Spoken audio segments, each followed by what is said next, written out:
யாழ்ப்பாணத்தினுடைய முன்னாள் அமைச்சர் டக்ளஸ் தேவானந்தா அவர்களை இந்த அரசாங்கம் கைது செய்திருக்கின்றது.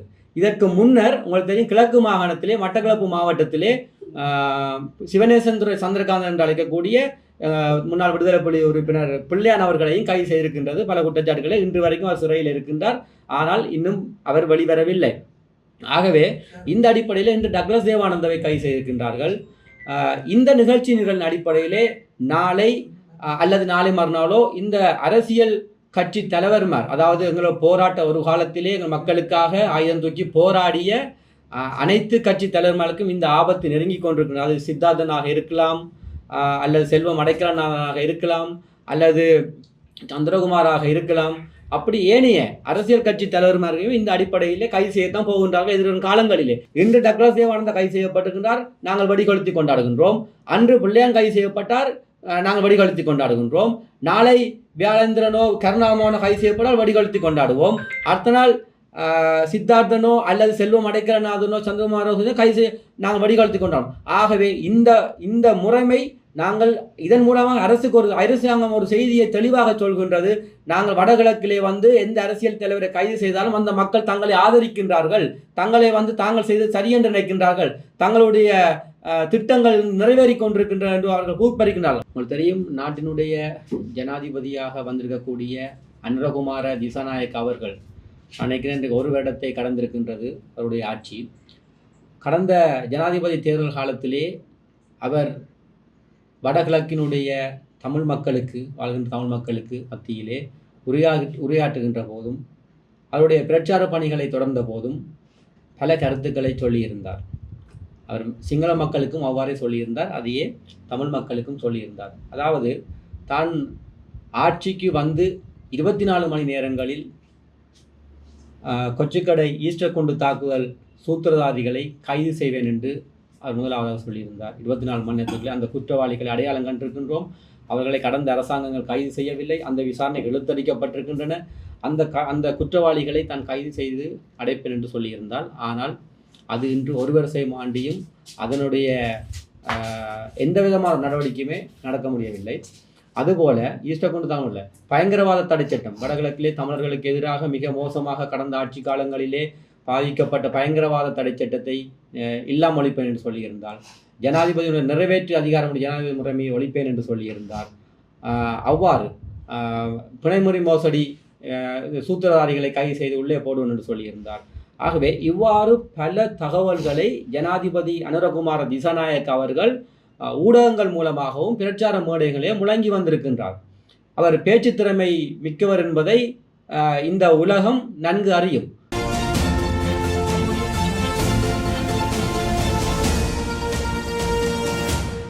அனைவருக்கும் வணக்கம். அன்சாந்தன், தமிழ் தேசிய கட்சியினுடைய தேசிய அமைப்பாளர், யாழ் மாநகர சபை உறுப்பினர். இன்றைய தினம் இந்த ஊடக மையத்துக்கு வந்ததன் நோக்கம் இந்த அரசியல் கட்சி தலைவர்களின் கைதுகள் தொடர்பாக ஒரு சிறு கருத்துக்களை கதைக்கலாம் என்று. அதுக்கு முன்னர் உங்களுக்கு தெரியும், நாட்டினுடைய ஜனாதிபதியாக வந்திருக்கக்கூடிய அனுரகுமார திசாநாயக் அவர்கள் நினைக்கிறேன் இன்றைக்கு ஒரு வருடத்தை கடந்திருக்கின்றது அவருடைய ஆட்சி. கடந்த ஜனாதிபதி தேர்தல் காலத்திலே அவர் வடகிழக்கினுடைய தமிழ் மக்களுக்கு, வாழ்கின்ற தமிழ் மக்களுக்கு மத்தியிலே உரையாற்றுகின்ற போதும் அவருடைய பிரச்சார பணிகளை தொடர்ந்த போதும் பல கருத்துக்களை சொல்லியிருந்தார். அவர் சிங்கள மக்களுக்கும் அவ்வாறே சொல்லியிருந்தார், அதையே தமிழ் மக்களுக்கும் சொல்லியிருந்தார். அதாவது தான் ஆட்சிக்கு 24 மணி நேரங்களில் கொச்சிக்கடை ஈஸ்டர் குண்டு தாக்குதல் சூத்திரதாரிகளை கைது செய்வேன் என்று அவர் முதலாவதாக சொல்லியிருந்தார். 24 மணி நேரத்துக்குள்ளே அந்த குற்றவாளிகளை அடையாளம் கண்டிருக்கின்றோம், அவர்களை கடந்த அரசாங்கங்கள் கைது செய்யவில்லை, அந்த விசாரணை இழுத்தடிக்கப்பட்டிருக்கின்றன, அந்த குற்றவாளிகளை தான் கைது செய்து அடைப்பேன் என்று சொல்லியிருந்தால், ஆனால் அது இன்று ஒரு வருஷம் ஆண்டியும் அதனுடைய எந்த விதமான நடவடிக்கையுமே நடக்க முடியவில்லை. அதுபோல ஈஸ்டர் குண்டு தான் இல்லை, பயங்கரவாத தடை சட்டம் வடகிழக்கிலே தமிழர்களுக்கு எதிராக மிக மோசமாக கடந்த ஆட்சி காலங்களிலே பாதிக்கப்பட்ட பயங்கரவாத தடை சட்டத்தை இல்லாமல் ஒழிப்பேன் என்று சொல்லியிருந்தார். ஜனாதிபதியுடைய நிறைவேற்று அதிகாரம் ஜனாதிபதி முறைமையை ஒழிப்பேன் என்று சொல்லியிருந்தார். அவ்வாறு பிணைமுறை மோசடி சூத்திரதாரிகளை கைது செய்து உள்ளே போடுவேன் என்று சொல்லியிருந்தார். ஆகவே இவ்வாறு பல தகவல்களை ஜனாதிபதி அனுரகுமார திசாநாயக்க அவர்கள் ஊடகங்கள் மூலமாகவும் பிரச்சார மேடைகளையும் முழங்கி வந்திருக்கின்றார். அவர் பேச்சு திறமை மிக்கவர் என்பதை இந்த உலகம் நன்கு அறியும். உங்களுக்கு தெரியும், கடந்த காலங்களில் அவர் அந்த பிரச்சாரத்துக்கு முன்பாக ஒரு பழைய அவருடைய ஒரு ஊடக சந்திப்பிலே ஒரு ஃபைல் கட்டுக்களை கொண்டு வந்து 400 கோப்புகளை கொண்டு வந்து அந்த இதில் என்னுடைய ஊழல்கள் இருக்கின்றன, நான் ஆட்சிக்கு வந்தவுடனே இந்த ஊழல்கள் அனைவருமே இந்த ஊழல்கள் அவ்வளவு ஆதாரத்துடன் இருக்கின்றன, நான் அதை நிரூபித்து உடனடியாக குற்றவாளிகளை அது பாரபட்சமின்றி எந்த ஒரு அரசியல் கட்சி தலைவரானாலும் சரி எல்லாரையும் சரி தான் கைது செய்து உடனடியாக ஒரு மக்களுக்கான ஆட்சியை நீதியான ஆட்சியை நான் நடைமுறைப்படுத்துவேன் என்று கூறியிருந்தார். அந்த அவருடைய பேச்சினுடைய கவர்ச்சிகளை நம்பி எங்களுடைய மக்கள் வடகிழக்கு மட்டுமல்ல தென்னிலங்கையில் மக்கள் அதிகமாக வாக்களித்திருந்தார்கள் அனுரகுமார திசாநாயக்க என்ற ஜேவிபி கட்சிக்கு. உண்மையிலே ஜேவிபி கட்சி என்றது எங்களுக்கு ஒரு இனவாதமான ஒரு கட்சி. நாங்கள் ஆரம்பத்தின் தொட்டு இன்று வரைக்கும் ஜேவிபி கட்சியை எதிர்க்கின்ற காரணங்கள் பல இருக்கின்றன. உங்களுக்கு தெரியும், எங்கள் வடகிழக்கு மாகாண சபை வடகிழக்கை பிரித்தது மட்டுமல்ல, எங்களுடைய போராட்டத்தை எங்களுடைய தேசிய விடுதலை போராட்டத்தின் போது இறுதிக்கட்ட யுத்தத்தின் போது சிங்கள மக்களிடத்திலே போய் பொய்யான பிரச்சாரத்தை சொல்லி தமிழர்கள் விடுதலை புலிகள் தங்கள் இராணுவத்தை கொள்கின்றார்கள், நீங்கள் உடனடியாக இராணுவத்துக்கு சென்று 1 லட்சத்துக்கு மேற்பட்ட இளைஞர்கள் சிங்கள இளைஞர்களை இராணுவத்துக்கு சேர்த்து கொடுத்த மிக பெரும் பங்கு இந்த அனுரகுமார திசாநாயக்க இருக்கின்றது நேரடியாகவே. அவர் மட்டுமில்லை, பின்னணியிலே ஜேவிபி கட்சியினுடைய செயலாளராக இருக்கக்கூடிய டில்வின் சில்வா, அன்றைக்கு அவர்தான் மறைமுகமான ஒரு ஜனாதிபதியாக பின்னணியில் இருக்கின்றார். உண்மையிலே இன்றைய நாட்டை ஆட்சி செய்வது டில்வின் சில்வா, ஜேவிபி செயலாளர் நாயகம். அவருடைய ஒரு நடிகராகவும் ஒரு பேச்சாளராகவும் தான் இந்த அனுரகுமார திசாநாயக்க இருக்கின்றார். ஆகவே இவ்வாறான கருத்துக்களை மக்கள் மத்தியிலே இவ்வாறான கருத்துக்களை சொல்லிய ஜேவிபி இன்று ஒரு இடத்தை தாண்டியும் எதை செய்தது? ஒன்றையும் செய்யவில்லை. அப்போ மக்கள் மத்தியில் எழுந்த ஜேவிபி கருத்துக்களை முறியடிப்பதற்காக ஊழல் என்று சொல்லி ஒரு விவகாரங்களை கையில் எடுத்து சிறு சிறு அரசியல் கட்சி தலைவர்களையும் சிறு சிறு பாராளுமன்ற உறுப்பினர்களையுமே கடந்த கால கைது செய்து அதுவும் ஓரிரு மாதங்களில் அல்லது ஒரு சிறு கிழமைகளிலே வெளியே விட்டிருக்கின்றார்கள். இந்த அடிப்படையிலே இன்று உங்களுக்கு தெரியும், யாழ்ப்பாணத்தினுடைய முன்னாள் அமைச்சர் டக்ளஸ் தேவானந்தா அவர்களை இந்த அரசாங்கம் கைது செய்திருக்கின்றது. இதற்கு முன்னர் உங்களுக்கு தெரியும், கிழக்கு மாகாணத்திலே மட்டக்களப்பு மாவட்டத்திலே சிவநேசன் சந்திரகாந்தன் என்று அழைக்கக்கூடிய முன்னாள் விடுதலை புலி உறுப்பினர் பிள்ளையான் அவர்களையும் கைது செய்திருக்கின்றது. பல குற்றச்சாட்டுகளை இன்று வரைக்கும் அவர் சிறையில் இருக்கின்றார். ஆனால் இன்னும் அவர் வெளிவரவில்லை. ஆகவே இந்த அடிப்படையில் இன்று டக்ளஸ் தேவானந்தாவை கைது செய்திருக்கின்றார்கள். இந்த நிகழ்ச்சி நிரல் அடிப்படையிலே நாளை அல்லது நாளை மறுநாளோ இந்த அரசியல் கட்சி தலைவர்மார், அதாவது எங்களோட போராட்ட ஒரு காலத்திலே எங்கள் மக்களுக்காக ஆயுதம் தூக்கி போராடிய அனைத்து கட்சி தலைவர்களுக்கும் இந்த ஆபத்து நெருங்கி கொண்டிருக்கிறது. அது சித்தார்த்தனாக இருக்கலாம், அல்லது செல்வம் அடைக்கலனாக இருக்கலாம், அல்லது சந்திரகுமாராக இருக்கலாம். அப்படி ஏனைய அரசியல் கட்சி தலைவர்களும் இந்த அடிப்படையிலே கைது செய்யத்தான் போகின்றார்கள் எதிர்வரும் காலங்களிலே. ஏனென்றால் இது திட்டமிட்ட அரசாங்கத்தின் நிகழ்ச்சின்றார். அதற்காக நாங்கள் பிள்ளையார் நல்லவர் என்றோ டக்ளஸ் தேவானந்தா நல்லவர் என்றோ நாம் சொல்ல வரவில்லை. அவர்கள் விடுதலை புலிகளுக்கு எதிராக சில செயற்பாடுகளை செய்தார்கள். அந்த நேரத்திலே விடுதலை புலிகளுடைய தலைவர் வேலுப்பிள்ளை பிரபாகரன் அவர்களை பல நேரம் அவர்களுக்கு தண்டனைகளையும் கொடுத்திருக்கின்றார். ஆனால் அந்த அடிப்படையிலே இன்று அந்த மக்கள் உங்களுக்கு தெரியும், டக்ளஸ் தேவானந்தாவை பொறுத்த வரைக்கும் டக்ளஸ் தேவானந்தா கடந்த காலத்திலே எவ்வாறு 90ஆம் ஆண்டு காலப்பகுதியிலிருந்து சந்திரிகா குமாரதுங்க அம்மையார் அவர்கள் ஜனாதிபதியாக இருந்த காலம் தொடக்கம், மஹிந்த ராஜபக்ஷ காலம் தொடக்கம், அதுக்கப்புறம் ரணில் விக்ரமசிங்கே இருந்த காலம் தொடக்கம் அவர் அந்த அரசாங்கத்தின் இணக்கரசியலை ஊடாக அவர் பயணிக்கின்றவர், அந்த இணங்கியே போயிருக்கின்றார். ஆகவே அவர் டக்ளஸ் தேவானந்தா அவர்கள் உங்களுக்கு தெரியும், கடந்த காலத்திலே வடக்கு மாகாணத்திலே ஆதாரங்கள் இருக்கின்றன, அவர் எவ்வளவு சம்பவங்களோட பாரதூரமான சம்பவங்களுடன் ஈடுபட்டிருக்கின்றார் என்பது அனைத்து தமிழ் மக்களுக்கு உலக மக்களுக்கு தெரியும். ஆகவே அவர்களுடைய அதுக்கு தண்டனைகளை கொடுக்க வேண்டும், ஆதாரபூர்வமாக இருந்தால் தண்டனை கொடுக்க வேண்டும் என்பதற்கு எந்த விதமான மாற்று கருத்தும் எனக்கு இல்லை. இது அனைவரும். ஆனால் நான் எங்களுடைய இளம் சமூகத்துக்கும் குறிப்பாக இன்றைய சமூக வலைத்தளங்கள் ஊடாக பார்க்கக்கூடிய அத்தனை உலக மக்களுக்கும் நான் சொல்லிக்கொண்ட விஷயம், கைதிகள் இடம்பெறுவது என்பது அரசாங்கத்தினுடைய திட்டமிட்ட நிகழ்ச்சி நிரல். ஆகவே டக்ளஸ் தேவானந்தாவாக இருக்கலாம், பிள்ளையானாக இருக்கலாம், கருணாமானாக இருக்கலாம், அல்லது எக்ஸெட்ரா யாராக இருக்கலாம், அவர்களுக்கு எங்கள் மக்கள் அரசியல் ரீதியாக இன்று தண்டனைகளை கொடுத்து கொண்டிருக்கின்றார்கள், இனியும் கொடுப்பார்கள். அவர்களை அந்த மக்களுக்கு ஆகவே ஒரு சிங்கள பேரினவாதம் வந்து எங்களுடைய வடகிழக்கு தமிழர் பகுதியிலேயே ஒரு தலைவரை கைது செய்யும் போது அந்த கைதை நாங்கள் கொண்டாடக்கூடியவர்கள் இருக்கக்கூடாது. அதுக்காக மிக மிக முக்கியமாக சொல்ல வந்த விஷயம், இன்று டக்ளஸ் தேவானந்தா கைது செய்யப்பட்டிருக்கின்றார், நாங்கள் வெடிகொளுத்தி கொண்டாடுகின்றோம். அன்று பிள்ளையான் கைது செய்யப்பட்டார், நாங்கள் வெடிகொளுத்தி கொண்டாடுகின்றோம். நாளை வியாழேந்திரனோ கருணாமனோ கைது செய்யப்பட்டால் வெடிகொளுத்தி கொண்டாடுவோம். அடுத்த நாள் சித்தார்த்தனோ அல்லது செல்வம் அடைக்கலநாதனோ சந்திரகுமாரோ கைது நாங்கள் வடிகாலத்தி கொண்டோம். ஆகவே இந்த முறைமை நாங்கள் இதன் மூலமாக அரசாங்கம் ஒரு செய்தியை தெளிவாக சொல்கின்றது. நாங்கள் வடகிழக்கிலே வந்து எந்த அரசியல் தலைவரை கைது செய்தாலும் அந்த மக்கள் தங்களை ஆதரிக்கின்றார்கள், தங்களை வந்து தாங்கள் செய்து சரியென்று நினைக்கின்றார்கள், தங்களுடைய திட்டங்கள் நிறைவேறி கொண்டிருக்கின்றன என்று அவர்கள் கூப்பறிக்கின்றார்கள். ஆகவே அவர்கள் குற்றம் செய்திருந்தால் அவர்கள் குற்றத்துக்கான கைதை நீங்கள் செய்யுங்கள், அது பிறகு பார்த்துக் கொள்வோம். ஆனால் நீங்கள் கைது செய்யப்பட வேண்டும் என்றெல்லாம் மாற்றுக்கிறது இடமில்லை. அந்த கைதுகள் நீதியான முறையில் நடைபெற வேண்டும். அந்த கைதுகளுக்கான சட்டத்தின்படி நடவடிக்கைகளை குற்றவியல் சட்டங்களுக்கு ஊடாக நீதிமன்றங்கள் ஊடாக நடைமுறைப்படுத்த வேண்டும். அதில் எந்த விதமான மாற்றுக்கருத்தும் இல்லை. ஆனால் எம்மவர்கள் வந்து கைதினை ஒரு மகிழ்ச்சிகரமாக கொண்டாடுகின்ற நிலையை வந்து நாங்கள் உருவாக்கக்கூடாது. ஏனென்றால் காரணம், இன்று எங்களுடைய வரலாறுகளை தமிழக பரப்பிலே வரலாறுகளை தெரிந்தவர்கள் இந்த அரசியல் கட்சி தலைவர்கள். நீங்கள் ஒரு விஷயத்தை வடிவாக புரிந்து கொள்ள வேண்டும். எங்களுடைய ஆரம்ப காலத்தில் 80 ஆண்டு காலப்பகுதியிலிருந்து தமிழர் பரப்பிலே தமிழ் தேசிய அரசியல் விவகாரங்களை கையாண்டது அனைத்து கட்சி தலைவர்களும் என்பதை நீங்கள் மறந்துவிடக்கூடாது. இன்று இந்த ஜேவிபி அரசாங்கம் என்ன செய்தது என்று சொன்னால், கடந்த கால ஆட்சியர் சந்திரிகா, மஹிந்த ராஜபக்ஷ, மைத்திரிபால, ரணில் விக்ரமசிங்கருக்கு அவர்களை மீறி இன்று ஒரு உளவியல் ரீதியான ஒரு உருவாக்கத்தை உருவாக்கி கொண்டு வருகின்றது. இவ்வாறான வரலாறுகளை தெரிந்த அரசியல் தலைவர்களை கைது செய்து அடைத்துவிட்டு இங்கு உங்களுக்கு தெரியும் பல கோமாளி அரசியல்வாதிகள் இருக்கின்றார்கள். உதாரணத்தில் உங்களுக்கு தெரியும், அது நான் பேரை சொல்ல தேவையில்லை, பேர் சந்தர்ப்பம் வரும்போது அதை சொல்கின்றேன். அவ்வாறான சில கோமாளி அரசியல்வாதிகளை வந்து இன்று புகுத்துகின்றார்கள் அரசியல்.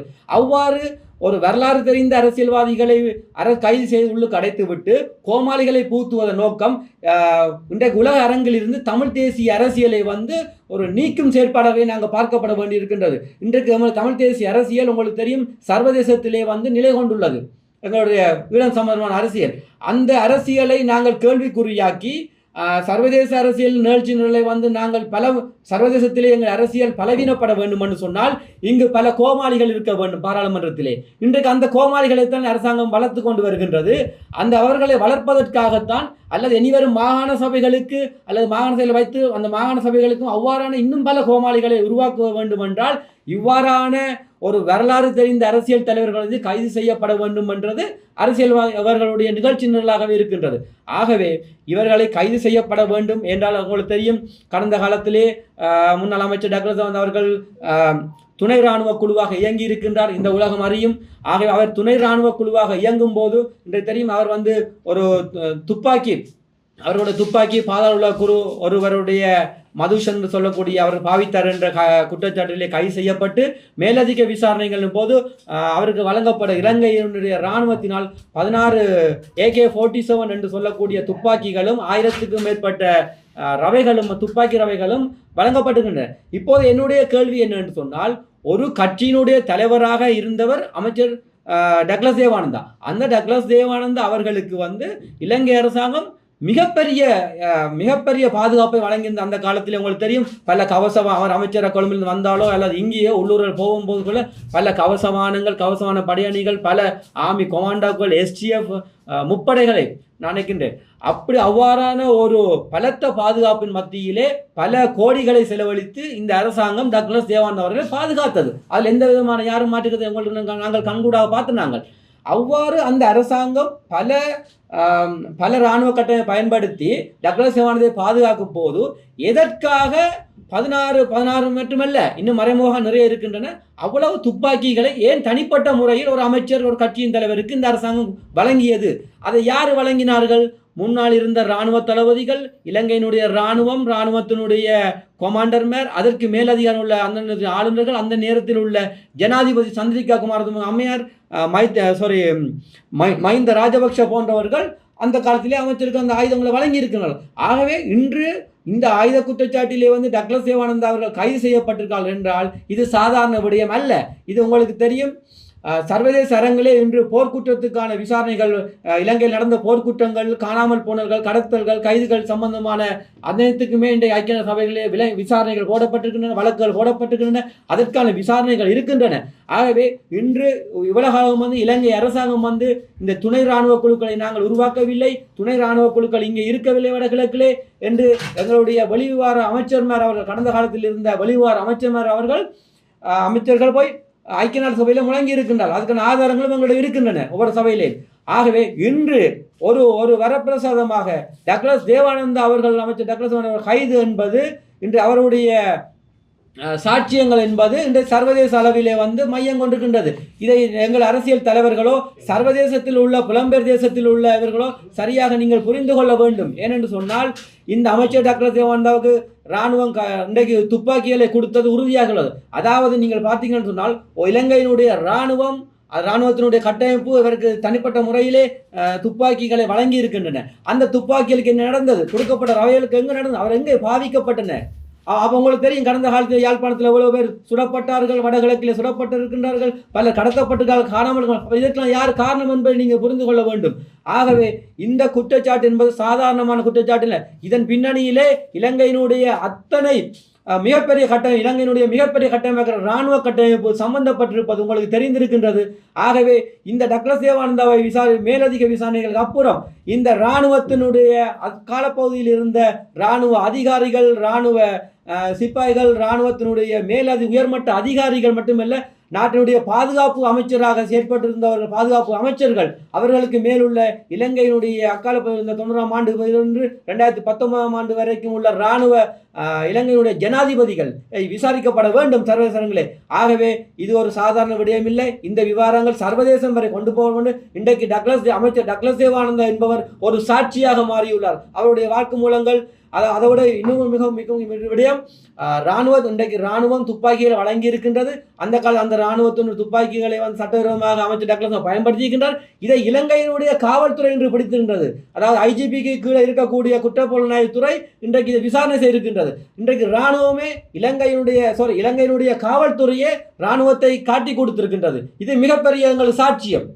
ஏன்னா உலகில் நாங்கள் தான் கத்தி கொண்டிருக்கின்றோம், தமிழர்கள் கத்தி கொண்டிருக்கின்றோம். இங்கு இராணுவ குழுக்கள் இயங்கின, இங்கே கடத்தல்கள், கொள்ளைகள், சகல துப்பாக்கி சூடு நடத்தப்படுகின்றன. அதுக்கு அதை நம்பவில்லை.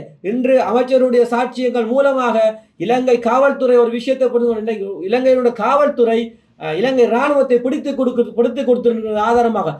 ஆகவே இந்த விதமான ஒரு காரணமின்றி உடனடியாக சர்வதேச நீதிமன்றம் அல்லது சர்வதேச குற்றவியல் நீதிமன்றங்கள் இதை சர்வதேச ஊடகங்கள் ஊடாக இந்த செய்தியை நீங்கள் எடுத்து அங்கே இருக்கக்கூடிய எங்களுடைய புலம்பெயர் தேசத்துக்கு இருக்கக்கூடிய எங்கள் தமிழ் அமைப்புகள் இந்த விவகாரங்களை அந்தந்த எம்பசிகள் சொல்லக்கூடிய எம்பசிகள் ஊடாக அந்தந்த நிறுவனங்களுக்கு அனுப்பி உடனடியாக இந்த விவகாரத்தை சர்வதேசத்துக்கு பாரப்படுத்த வேண்டும். இராணுவத்தினுடைய சாட்சியமாக டக்ளஸ் தேவானந்தா அவர்கள் இருக்கின்றார்.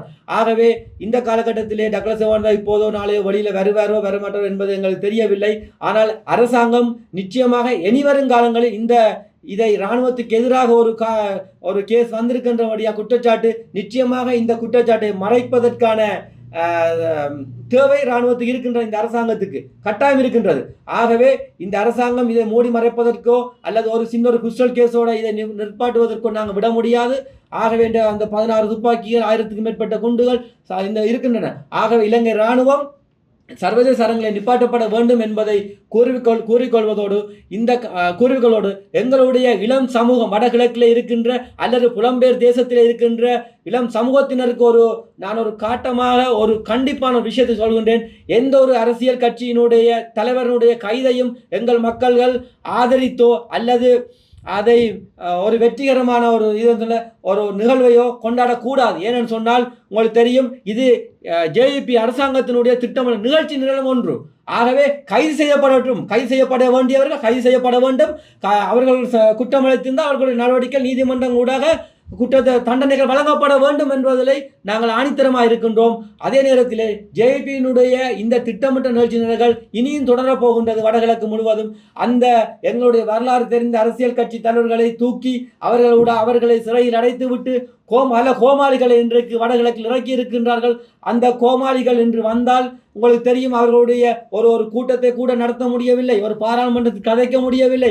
அவர்கள் இன்று எங்களுக்கு வடகிழக்கு என்பது தமிழர்களுடைய கலாச்சார பூமி, பண்பாட்டு பூமி. இந்த பூமியிலே எங்களுடைய மக்கள், நாங்கள் நீண்ட காலமாக பாராளுமன்றத்திலே எங்களுடைய தலைவர்கள் உரையாற்றி இருக்கின்றார்கள். உங்களுக்கு தெரியும், தஞ்சை செல்வா தொடக்கம், ஜிஜி பொன்னம்பலம் தொடக்கம் இன்று வரைக்கும் எவ்வளவோ தலைவர்கள் உரையாற்றி இருக்கின்றார்கள் அத்தனை மொழிகளிலும். ஆனால் இவர்களுடைய இந்த எங்களுடைய வார்த்தைகள் என்பது மிக கவனமாகவும் தெளிவாகவும் இருக்கும். ஆனால் இன்றைக்கு தரங்கட்ட ஒரு அரசியலுக்கு வந்திருக்கின்றது.